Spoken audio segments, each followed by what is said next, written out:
kuwa katika wale Waislamu ambao ni wamemkubali Mungu na wananyenyekea Mungu. Hivyo anasema anaweza akawasomea maneno haya na anasema nyuma yake atajisikia furaha. Allah musta'idin. Jamani, naomba tutulie, anasema kitu tumfuatishe, anasema kidole hivi. Ashhadu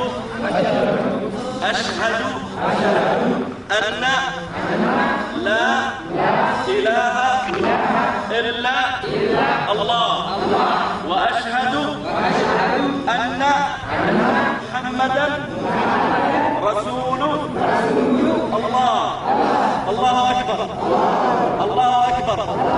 Allahu akbar. هنا ضع بصمتك، دعنا نسامر بسمتك، وانثر زهورا من أمل، أشهد علينا لمستك. أقبل